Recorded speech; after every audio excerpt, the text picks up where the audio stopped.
السلام علیکم سامعین، 12 ذی قعدہ کی تاریخ شروع ہو چکی ہے، 1 جون ہے۔ خبر کا عنوان ہے بھارتی کسان یونین پہلوانوں کی حمایت میں کھل کر آ گئی ہے۔ آج بھارتی کسان یونین کی مظفر نگر میں مہا پنچایت ہوئی ہے۔ اس میں کیا ہوا ہے وہی خبر ہم آپ کو سنا دیتے ہیں۔ پہلوانوں کی حمایت میں آج جمعرات کے دن بھارتی کسان یونین نے مظفر نگر میں مہا پنچایت کی ہے۔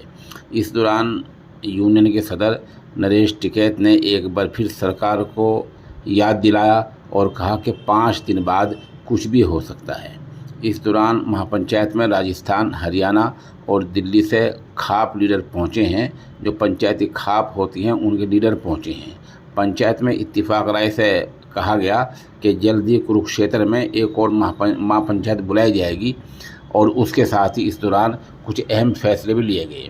مثال کے طور پر پنچایت کے دوران تجویز رکھی گئی کہ پہلوان مانگوں کے بارے میں جو تمغے ہیں ان کو بڑھائیں گے نہیں بلکہ مہاسنگھ کے ذریعے ان کو بیچ دیں گے۔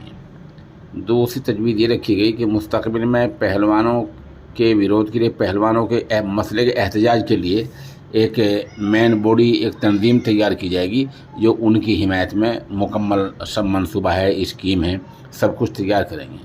پھر ایک تجویز یہ سامنے آئی ہے کہ ملک کے صدر جمہوریہ سے اور وزیر داخلہ سے ملاقات کی جائے گی اور اس طرح دوسرے معاملے کیے جائیں گے۔ اس طرح کا آج فیصلہ ہوا ہے۔